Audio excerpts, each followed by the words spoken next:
Welcome to Crosspointe. Welcome to Crosspointe. Welcome to Crosspointe. We are an inclusive faith community seeking to live out the loving, just, and generous way of Jesus. We are participants in a long tradition that's less concerned with doctrines and dogma that demand total agreement, but a life to be lived, enjoyed, and given away to others. What unites us is a growing awareness that life is precious. That we are made by love in order to love. This community is comprised of and affirms the entire human family. Regardless of race, age, creed, physical abilities, marital or economic status, gender identity, or sexual orientation. So, if you're curious and have come to see, if you are tired and have come to rest, if you are grateful and have come to share, if you are wounded and have come to heal, if you're joyful and have come to celebrate, if you are uprooted and have come to belong, welcome home. Welcome home. Welcome home. Welcome home.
Your heart was tired, feared the worst and felt the fire. Lay it all down, lay it all down. Filled with all those anxious thoughts, and all your doubts became your God.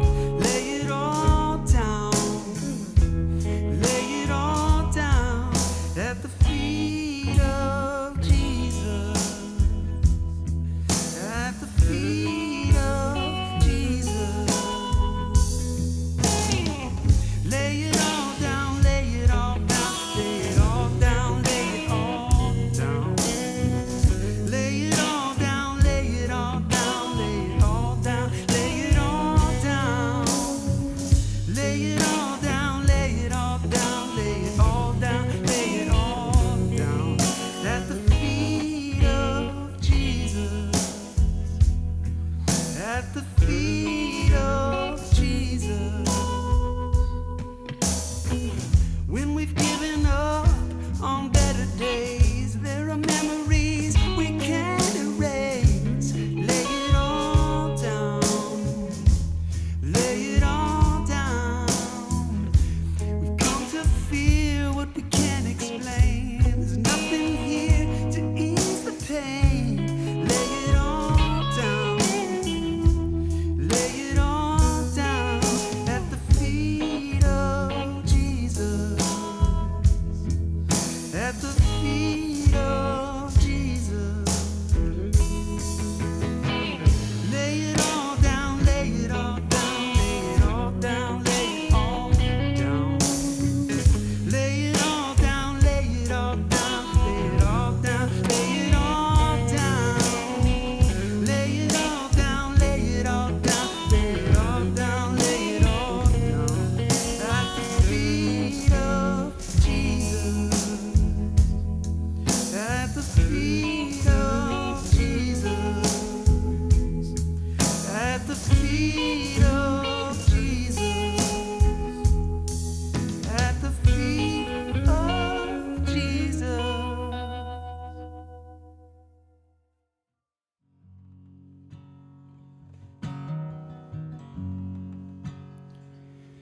How can I respond to the love that you have lavished on me? can I respond to the love that you have lavished on me? I don't have much, I don't have much, but I have a heart that beats for you. I have a heart that beats for you. I don't have much, I don't have much, but I have a heart that beats for you. I have a heart that beats for you. How can I respond to the love that you have lavished on me? How can I respond to the love that you have lavished on me? I don't have much, I don't have much, but I have a heart that beats for you. I have a heart that beats for you. I don't have much, I don't have much, but I have a heart that beats for you. I have a heart that beats for you. Every part of me wants to love you like you've loved me, Lord. Every part of me wants to love you like you've loved me, Lord. I don't have much, I don't have much, but I have a heart that beats for you. I have a heart that beats for you. I don't have much, I don't have much, but I have a heart that beats for you. I have a heart that beats for you. I have a heart that beats for you. I have a heart that beats for you. I have a heart that beats for you. I have a heart that beats for you. I have a life I'll give to you. I have a life I'll give to you. I have a life I'll give to you. I have a life I'll give to you. I don't have much, I don't have much, but I have a heart that beats for you. I have a heart that beats for you. I don't have much, I don't have much, but I have a heart that beats for you. I have a heart that beats for you.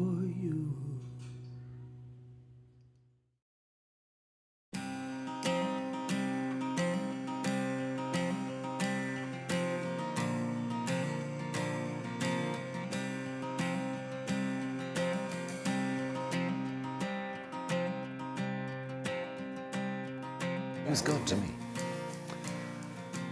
I guess for me, God is above all the thing that gives depth to the people I meet, the circumstances I'm in, gives depth to the world, always assuring me there's more to the environment I'm in than anything that my mind can get around. Everything I see, everybody I meet, is in relation to this something else, this deep mystery. And I know I'm never going to get my hands on it, never get around it. So the only option is just open up the hands, open up the mind, and live with that kind of eagerness, that sort of attentiveness to the depth. That's where it starts. How does it give you depth? Like, you said it gives you depth, but why? Yeah. That sense that there's always more. I'm with a person And I think, well, there's a dimension of them that I can't get to because it relates to something far beyond me. And that means there's always more to discover in the relationship with somebody else. I look at the world around, I think it's not just a kind of supermarket shelf for me to take things from. It exists in relation to something. And so I can sit back and I can look, I can let it happen, I can let it be and rejoice with that. Rejoice in what? In the fact that I'm not the pivot of the whole reality. Not everything depends on me. The world goes on, reality is what it is. Reality is held in the hands of God. I won't say I can relax, it's not as simple as that, but it's not all on my shoulders. And if I fail, the world doesn't stop. If I get things wrong, the world doesn't collapse. If I don't succeed, it's not the end of everything. There's an ocean around it.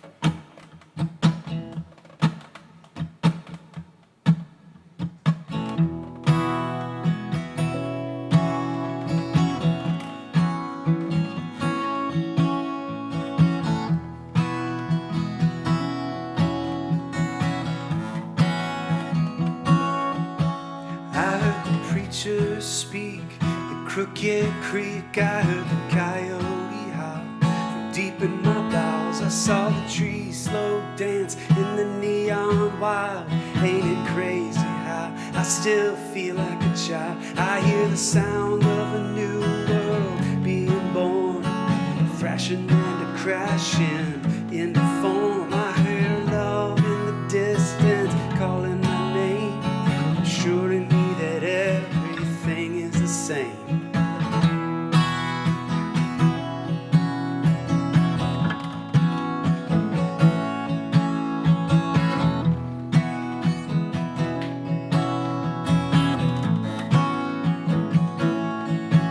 I took a ride on a raindrop, and what do you know? I came across sadness, sitting alone. I said, what's the matter, sadness? Why are you so sad?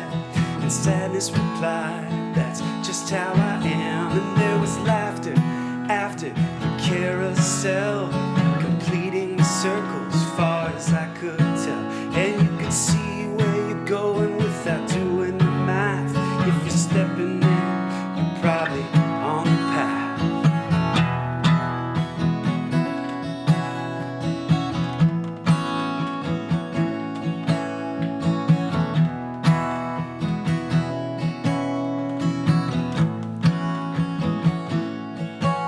Yeah, I know God, she's a friend of mine. Comes over for beers all of the time. Says the only thing certain is they'll draw the curtain and tie a little bow around your loving and hurting. I hear the sound of a new world being born, thrashing and crashing in the form. I hear love in the distance calling my name, assuring me that everything is the same.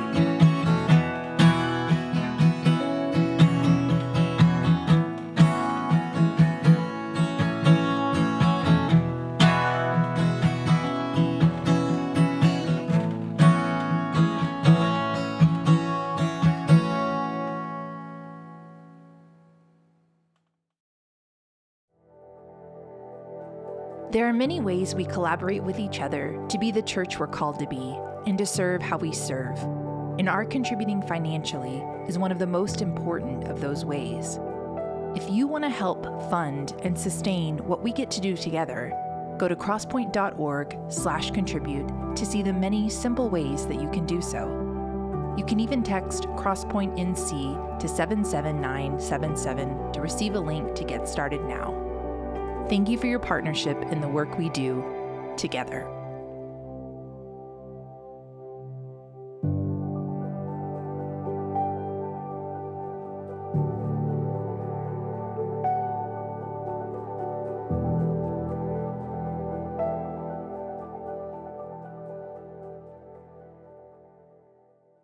Albert Einstein once said that the most incomprehensible thing about the world is that it is comprehensible. That's as if to say, the more you learn about nature, of how reality actually functions, which Einstein, of all people, should have had his head around better than the rest of us, right? The more you learn about how utterly mysterious and unintuitive and baffling reality actually is, how it actually operates, the more shocking it is that we just live in it, that we move through it and describe it and, can get pretty comfortable in it.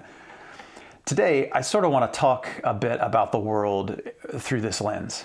This will be a simplistic addressing of how utterly beyond our grasp reality is, the world is. And I want to admit a couple things up front. I'm going to be talking about just a little bit of a much greater conversation that I think is super fascinating. I'm just going to kind of skim across the surface of it. But then I also want to admit that this is sort of jarring and uncomfortable for some of us. It's a little disorienting if you've never spent time to think about this. Maybe especially in a church context, because many of us learned that, pastors going to church, this is that one time a week we're supposed to get our feet back underneath us and be reassured that after a week in a complicated, chaotic world, we can at least have some certainty about the most important things, right?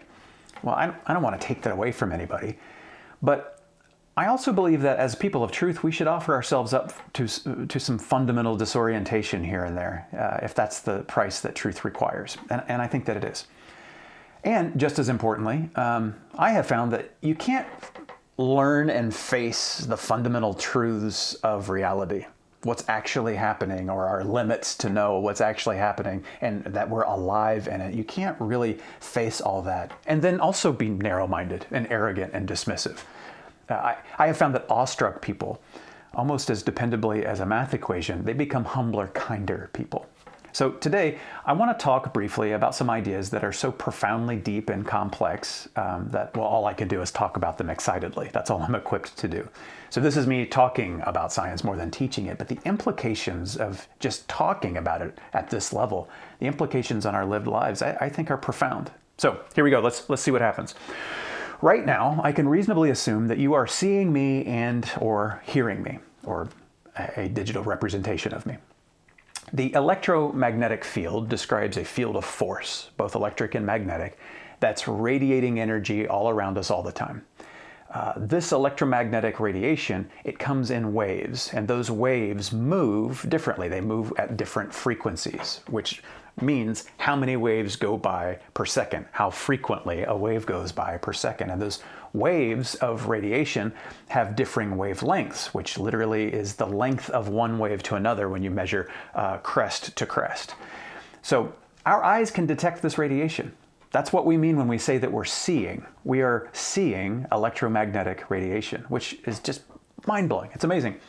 But our eyes can only detect just a little section of this electromagnetic spectrum.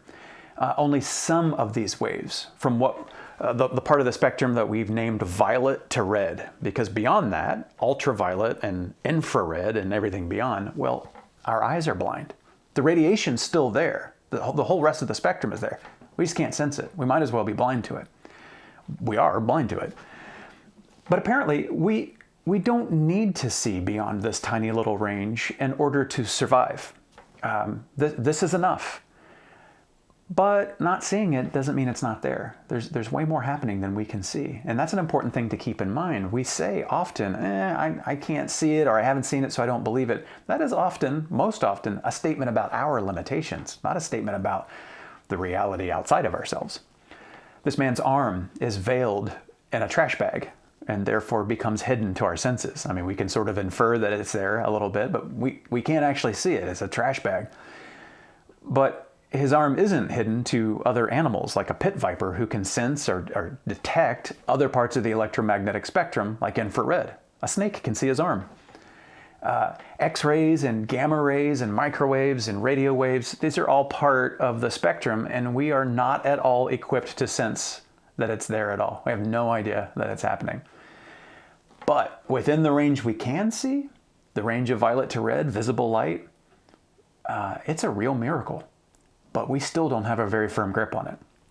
Like, I'm referring to colors, and it's easy to hear me say that or talk about colors and think, oh yeah, that's absolute. That's a thing that we can agree on. That is absolutely not the case. Why? Well, because these are waves of radiation, not colors. There are no colors.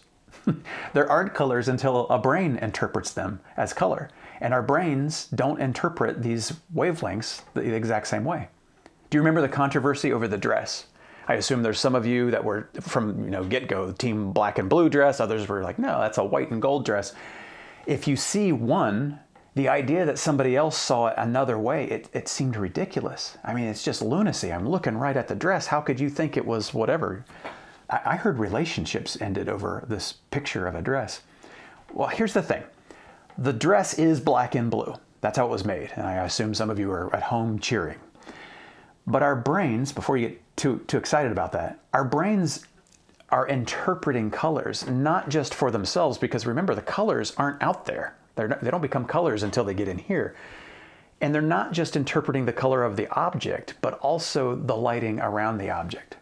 Neurologists explained that many of us thought that this dress was one color or the other, and whether we knew that this was how we were making our decision or not, based chiefly on the background lighting, and whether we thought that that was sunlight or fluorescent indoor lighting. We didn't know that's how we were making our decision, but that's how we make decisions. Some even said that whether you spend your lives more outdoors or more in fluorescent office lighting changed how we saw the color of this dress. This is a perceptual trick that our brains pull on us. It's what neurologists call discounting the illuminant. As what we unconsciously assume the object is being illuminated by is how our brain makes up its mind about the color we are seeing. That's why, impossible as it may seem at first, if you've never seen this, in this picture, square A and square B, they look like different colors, different shades, and they're not. They're absolutely identical. You can download the picture later on if you want to and pull the two colors side by side. It's mind-blowing if you haven't done it yet. The shadow of the cylinder makes your brain interpret the data differently.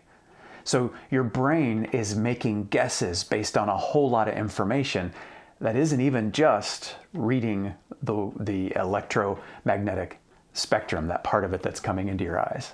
And maybe that's why this picture of the dress can help us see how the two interpretations had their merits, right? Maybe this picture of the dress mends any ongoing relational problems that it has caused you. Depending on the lighting, you are seeing different things. So consider this. Consider this humbling fact. We can't agree on color. Not because we're argumentative, but because color doesn't exist. Not until the brain gets a hold of it, a hold of the electromagnetic waves, and interprets not only those waves, but then makes some assumptions based on the other waves around it coming in to build a story that's a best guess, an approximation of the reality outside of our skulls. This isn't a slam on us. No one's being picked on here. These are the design specs. The absolute gift and miracle of sight is a very imperfect approximation of just part of a much greater reality. We are seeing inaccurately just a smidgen of what is out and around us. Now, elsewhere on the electromagnetic spectrum, we have radio waves, waves that have a much longer wavelength and a lower frequency than visible light. When I was a kid, I used to imagine that a radio was listening for music, and that when you were tuning it, you were picking which songs you wanted the radio to pull out of the air. Well, the air right now is pulsing with radio waves from space, radio photons traveling at the speed of light from the sun and other bodies of mass like planets and stars.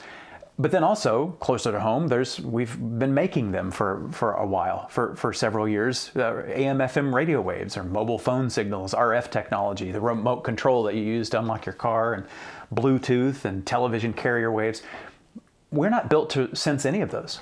They're all around you right now. Regardless of where you are swimming in these radio waves, and you have no idea.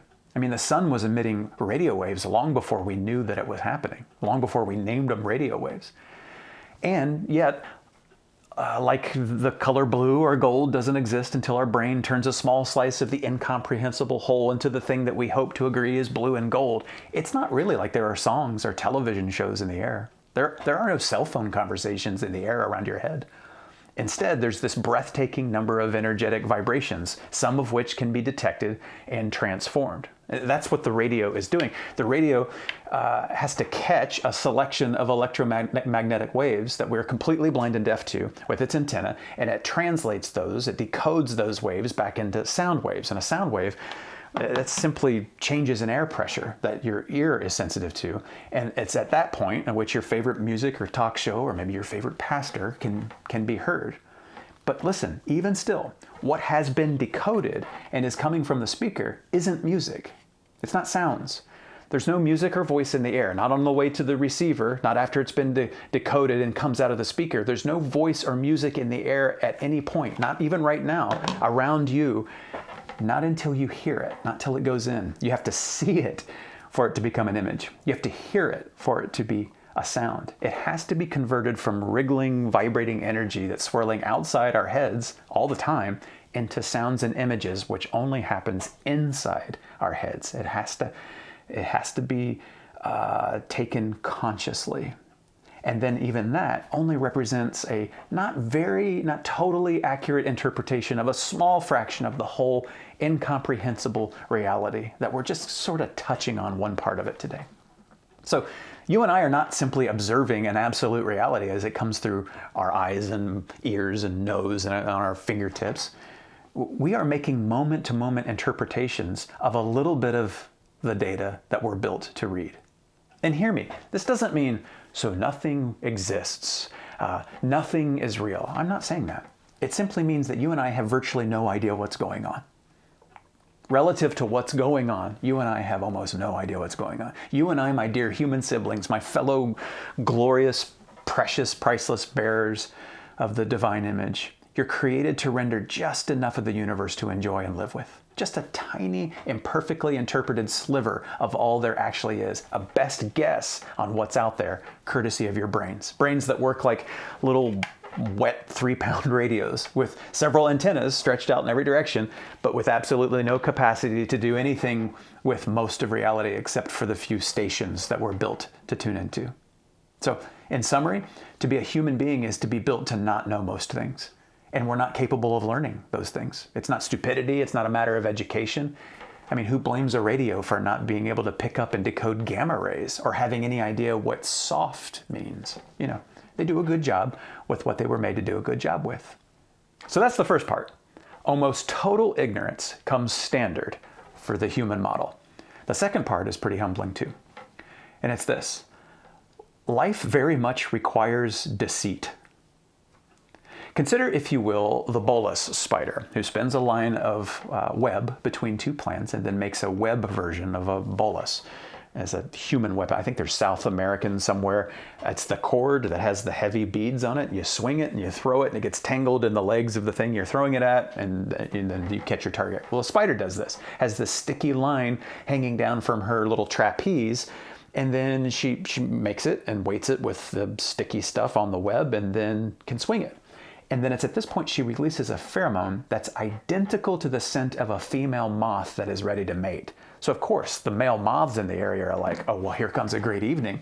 And it shows up, and the spider, once the moth is close enough, flings its little weapon at the moth. You can imagine how the rest of the evening goes, not how Mr. Moth was hoping. Mating deceptions are super common. Many flowers even attract pollinators by lying, by deceit. Like bee orchids mimic the shape and scent of bees in order to lure them into what is called pseudo-copulation, where the male insect attempts to mate with the flower, and then the outcome of this little rendezvous is that the bee gets pollen on himself. So he's all frustrated and goes to another flower. He thinks he was mating, but he's actually being used for mating. And if you look at this bug, it's pretty easy to guess why things like this look like they do. Looks like a leaf. Many, many animals use basic camouflage like this, getting others to not notice, to think that this is something I'm not interested in. By using deceit, by using tricks, that's how it lives. It's lie or die.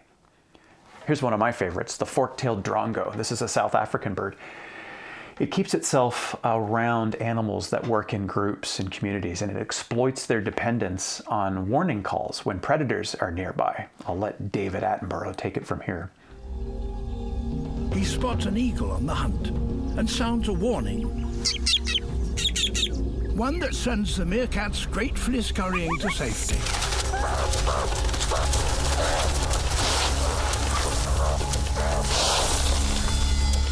Danger over. And now he has their trust. He sounds another warning. But this time, it's a false alarm. Thank you very much. This is a fantastic survival advantage, to trick others into trusting you and then to do your work for you. Now, I know to accuse animals of lying, of deception, that in many ways I know is ascribing to them an intent that has more to do with humans than animals.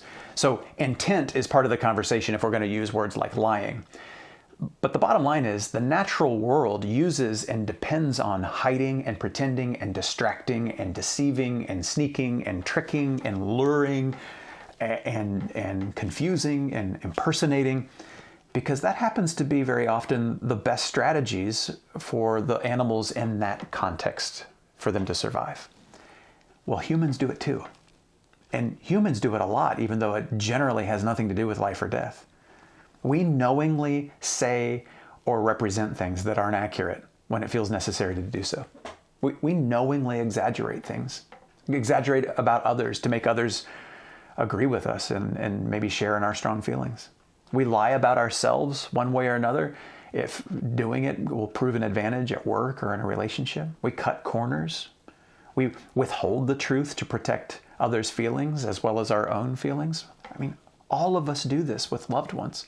We're asked questions and we withhold just a little bit because we don't want to upset. We pretend our feelings and our emotional reactions a little in order to feel well aligned to others who are experiencing the same moment. We present our faces and our expressions or our clothing, our bodies, our voices, our laughs, our word choices, not so much out of who we are, but who we think we're expected to be in order to be accepted or desired or trusted or revered or just liked. The way we interact with each other is an extremely complex system of veiled meaning and withheld thoughts and deflections from what's actually happening. I mean, prove me wrong if you want to. Maybe this bothers you, but I warn you, proving it has lasting consequences. Answer, how are you doing today? Thoughtfully and honestly. Eventually, you will be escorted out of that food line. Tell your boss what you actually think of your products and services and how systems and processes work at the office. It'll be the woman who kept her mouth shut that will have your parking space in a couple days. Men, go to a table of strangers at a restaurant and ask them to rank your attractiveness. That'll be the most stressful moment of your life and of theirs. And it will be called inappropriate and creepy because one, it is. I'm not actually suggesting that you do this. But more importantly, it's not okay to say exactly what we mean or ask others to. We all agreed we don't want to do that. Because to be interconnected people is to, in select ways, play fast and loose with the truth. And I'm not suggesting, it's okay, just lie to people. I'm not doing that. I'm not suggesting that you and I don't continue to work on making honesty part of who we really are, especially since virtually all lying is a symptom of fear. If you're lying, you're afraid of something. And if we're going to be people of love, we're supposed to drive out fear. But at the same time, it is not possible to be a human organism and live your life 100% honest. We know that we're supposed to present ourselves, to perform ourselves in a way that reduces friction, increases good feelings. Maybe you're surprised by my saying this, but I'll remind you, we've known this for a long time. I mean, thousands of years ago, you know, the word for theater mask in Latin was person. That's where we got that word. We've known for a long time that there's always some level of performance going on in human beings. Now, you might also be thinking, hey, we're not merely animals, though. And on top of that, we are people of Christ's Spirit. We're trying to live more honestly all the time. We're trying to take our cues from the Spirit of Christ, in whom there is no deceit. So surely we're not just going to give in and be steeped in falsehood, right? Well, I love it. And I think you're describing some of us sometimes. But I want you to consider this. Several studies that measure religiosity in people. This is a measure of the participants' religious practice, their beliefs, the system of those beliefs, their sense of commitment to their tradition, its rules, its expectations. Several studies show that all the major religions prohibit lying in various forms, and they only make exceptions for very specific circumstances. So just about everybody in the world is part of one of the religions, and all of them view lying especially negatively. That anything other than the truth is bad, right? But religious people lie. And they tell the truth, the same as people who say they're not part of any religion at all. There are good studies that show this. In fact, in some cases, self-identifying religious folks, Christians included, lie more. They exaggerate more. They bend the truth more. The bottom line is, having a particular religious or biblically supported disdain for falsehood, well, it doesn't necessarily mean that you're going to be any more honest or deceptive than anyone else, because it comes down to honest people and dishonest people, and we are all both of those things, and we all have our reasons for both sides. And again, I'm not saying, so just go ahead and lie. I'm just telling you that's how it is. And so that's part two. Part one is we have nearly no idea what's actually happening, and don't believe anybody that tells you they know exactly what's happening. And part two is none of us are living by the truth in any absolute way. It's more aspirational. We do the best we can with the circumstances and the fear we have, and we strive to do better today than yesterday.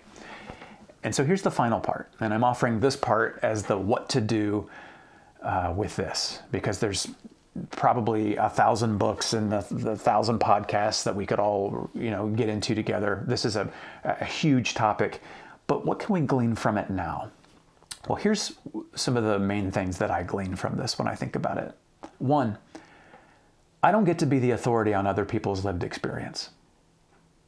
When I consider all this, I realize I don't get to be the authority on other people's experience.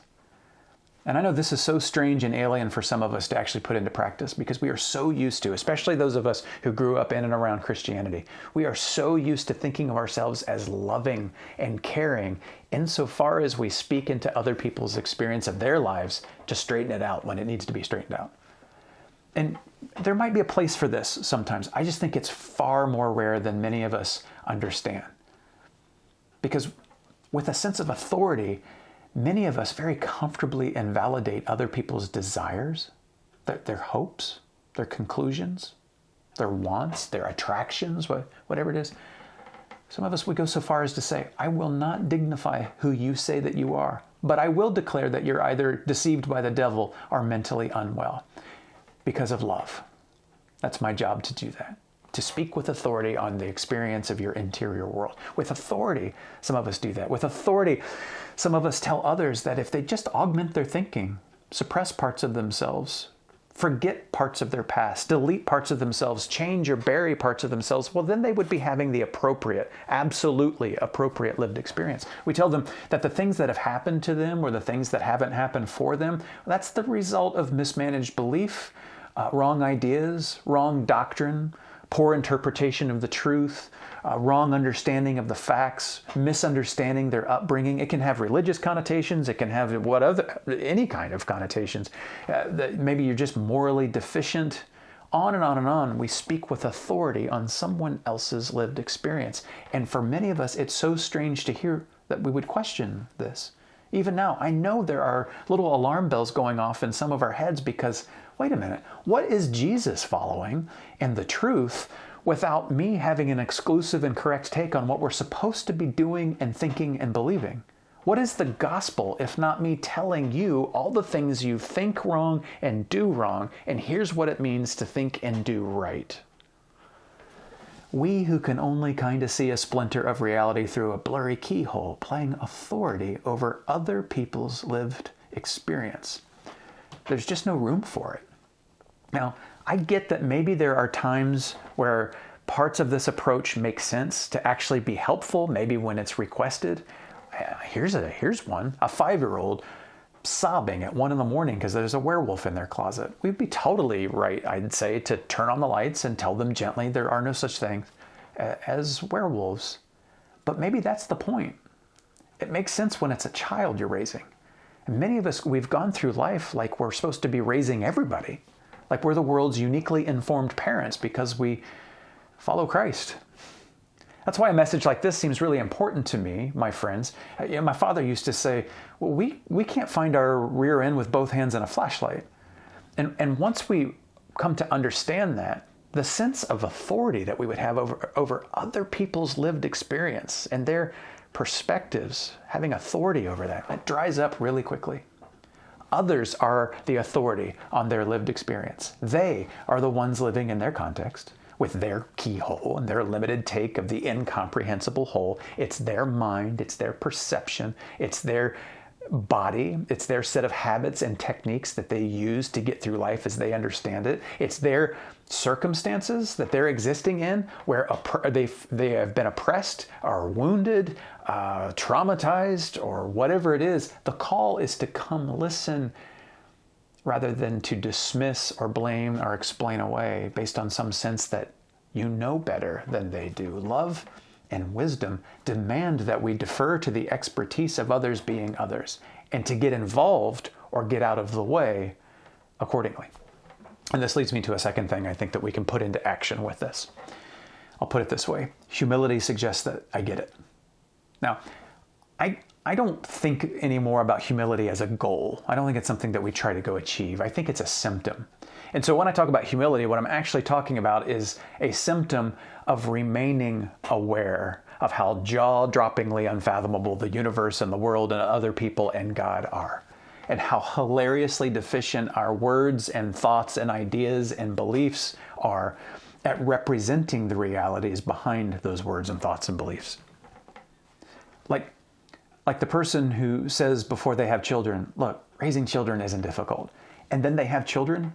That person didn't choose to be humble at the end of that process. They were humbled by their sudden awareness. So in the same way, when you and I realize that quantum physics has shown really smart people that reality does not operate intuitively, that the rules that we thought, what Newton said, some of what Einstein was putting together, quantum physics it describes reality not at all functioning the way that we thought. Or neurology and cognitive sciences talking about our minds, that how much we thought was absolute about the world that we're sensing is in many respects a socially agreed upon hallucination.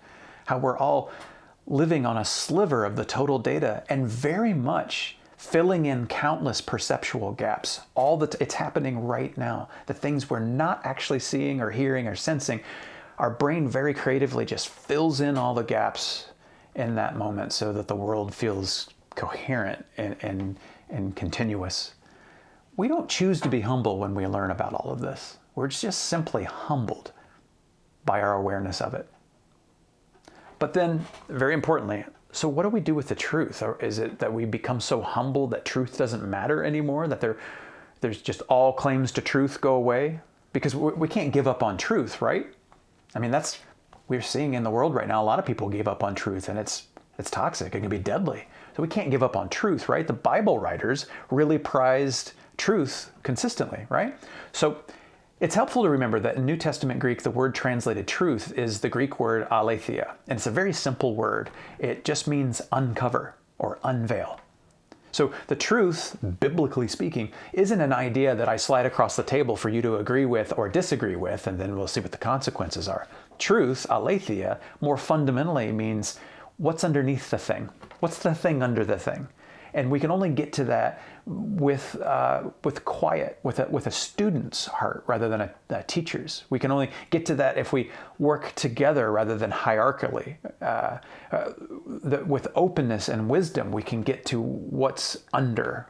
We have to have a hunger for insight for kindness and listening. That's how we get to it. So Jesus presents himself not simply as a truth teacher, but he says, I am the way and the truth and the life. He says, I am the truth, as if to say he is the embodiment of what it looks like to live out this continued awareness, seeing people beyond how they have been labeled, engaging with human beings behind dogma and presentation or doctrinal stuff, addressing people not as they have been ranked or categorized by gender and sex and wealth and color and appearance and all those things, but as fellow image bearers upon whom the glory of God rests. Truth, it's not a proposition.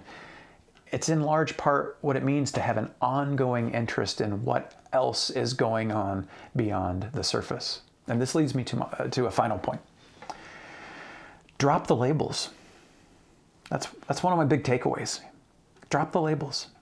Richard Feynman said one day he was walking in the garden and he asked his dad, hey Dad, what kind of bird is that?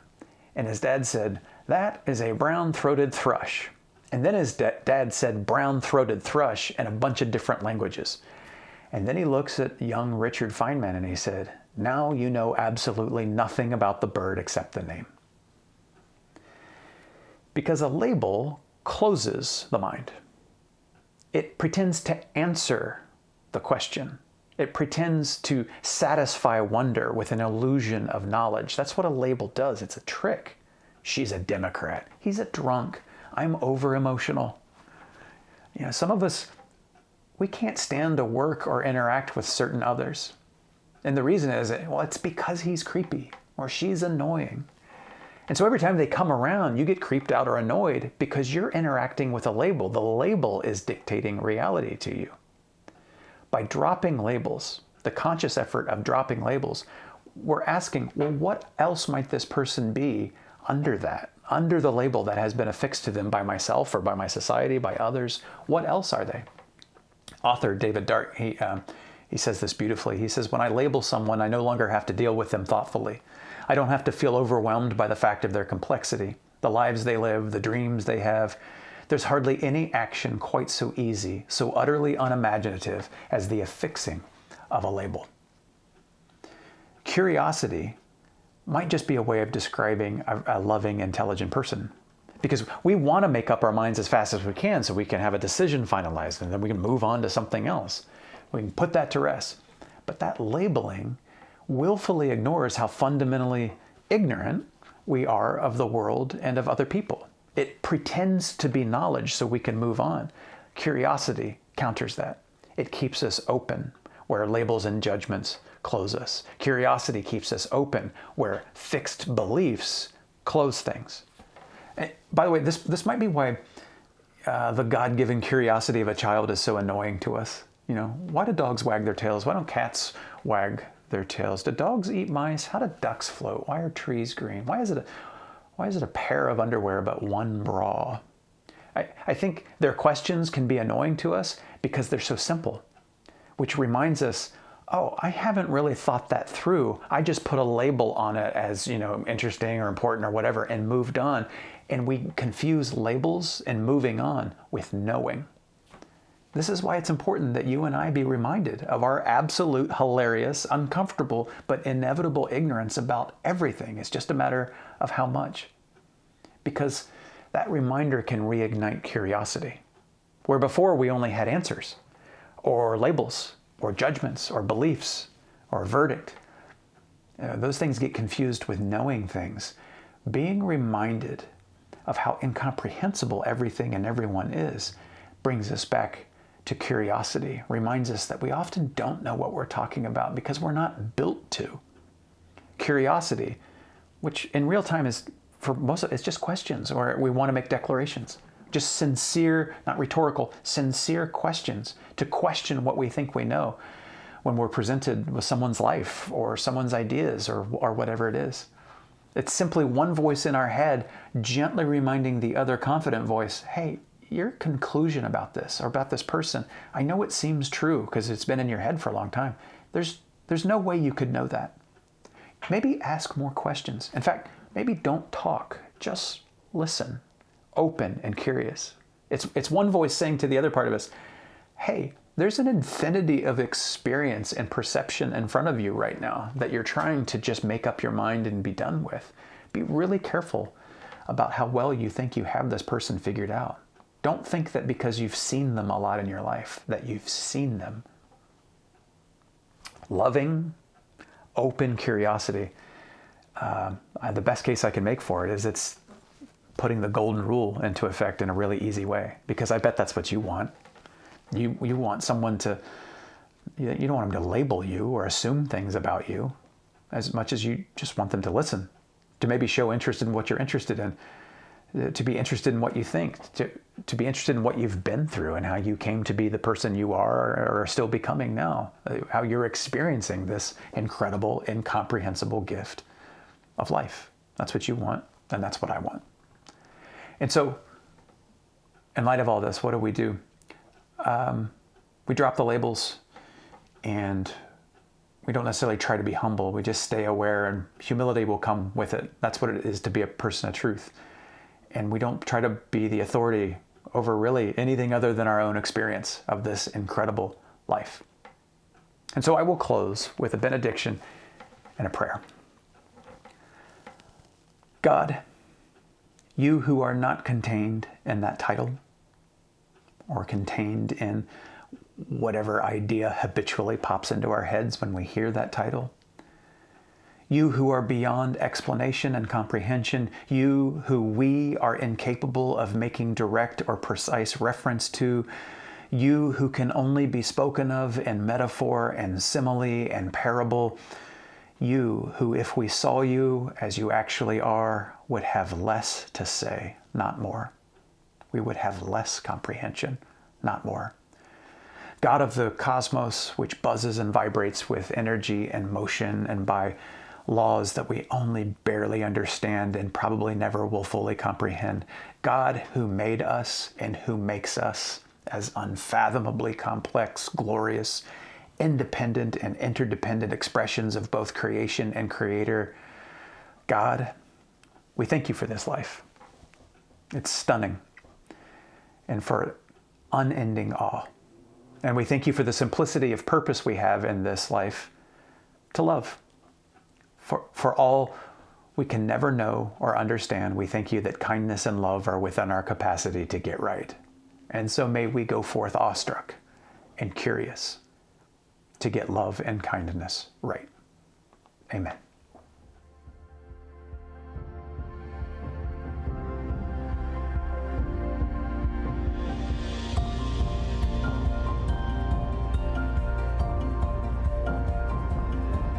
If you would like to know more or get connected to Crosspointe, go to crosspoint.org.